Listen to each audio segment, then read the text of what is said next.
Oasis canceled 50,000 unauthorized reunion tour tickets. Cast joined Richard Ashcroft on the Oasis reunion tour lineup, and Liam Gallagher doesn't give a hoot if your indie band wants to open up for Oasis. This is your Oasis news update. How many times can I say Oasis? Oasis. Oasis. Oasis. Oasis. Oasis.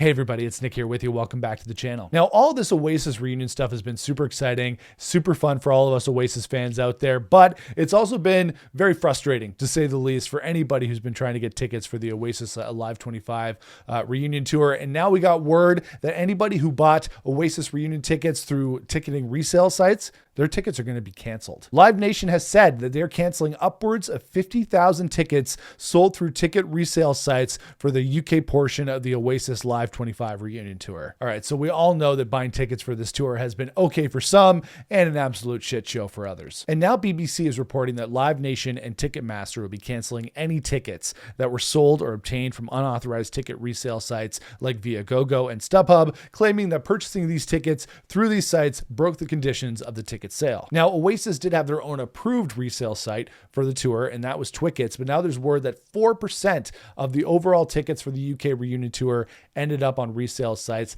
and that's upwards of 50,000 tickets. Now, they're saying this actually isn't as bad as other concerts, where as much as 20% of the overall tickets ended up on resale sites, so I guess that's okay. And now Live Nation and Ticketmaster are saying that those tickets are no longer valid and will be canceled very soon, and for the people that did purchase tickets through these sites, they will be able to talk to a ticketing agent at one of these companies to challenge the cancellation. If not, the money will be refunded. So the big question here is, if there's 50,000 canceled tickets, do all those tickets go back up for grabs? Do they go back up for sale? That's a lot of tickets throughout the course of the entire tour. So hopefully there's another chance for fans to get a crack at them. And many online are rightfully wondering, how is this going to work? Many resale ticket sites don't actually list the specific seat that you buy for a concert. They only list the row and the section. So how do they properly identify which seats were sold on these unauthorized sites? Now, the answer to that question is way beyond my pay grade, but I do know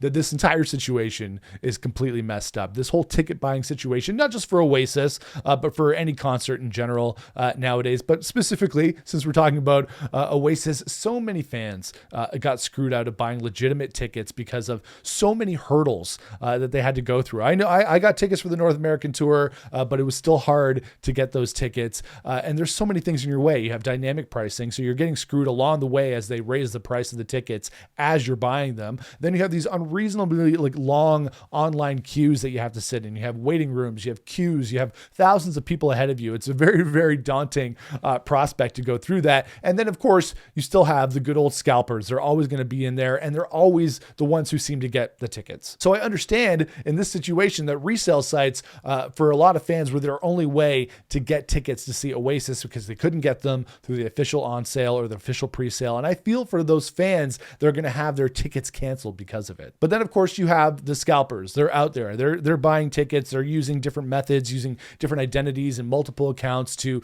basically screw out real fans from getting tickets. And then they're hopping on these sites like StubHub and Viagogo, and they're selling these tickets for absolutely absurd prices, ripping off real Oasis fans in the process who just want to see the band live. It's all a gigantic mess. We're going to see how things shake out with these canceled tickets over the next couple of weeks. There's really no easy solution in this situation. We can only hope that as many real Oasis fans get to see the band next year as possible. And for those UK and Ireland fans who will be at the reunion shows, we already know that former Verve frontman Richard Ashcroft will be part of the lineup. And this week it was confirmed that fellow UK band Cast will be rounding out the bill. Now, Cast are among that group of great UK rock bands that emerged in the 1990s, led by frontman John Power. And they hopped on social media this week to express their excitement about opening up for Oasis for the already sold out shows. And they said that it's going to be biblical. And they're right. And I think that these are really solid openers. You're going to have Cast on stage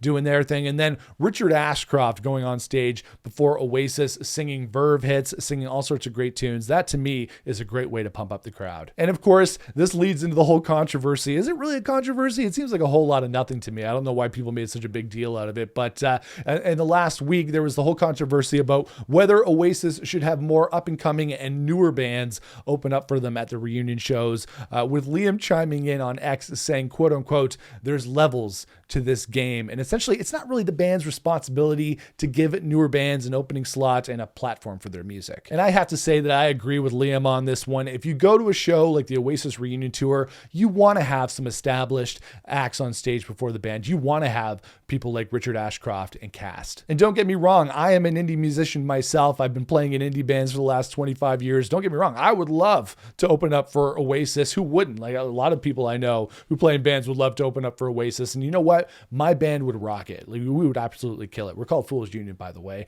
But that's not the point. It's not about us. It's not about the indie band opening up for Oasis. It's about the Gallagher brothers, bud. And for shows of this magnitude, you want opening acts like Richard Ashcroft and Cast in the UK and Ireland and Cage the Elephant in North America. It's going to get the crowd way more excited to hear hits that they know before the big boys hit the stage. I really do think that getting these established acts to open up for Oasis is the best course of action. Of course, I would love to open up for Oasis, as would any indie band, but I do think Richard Ashcroft and Cast and Cage the Elephant in North America are really going to get the crowd going. So let me know what you think of any of the news updates in this Oasis news update about the unauthorized ticket sales being canceled, about Cast joining the lineup, and what do you think about indie bands opening up for Oasis? Do you think they should be giving indie bands a platform, or should they have more established acts on the stage before Oasis blow everybody away? Let me know in the comments. Make sure to like this video. I'd appreciate that. Make sure to smash the subscribe button so you don't miss out on future videos, and make sure to follow me on social media across platforms at Nick Chino Music. But I'll see you guys again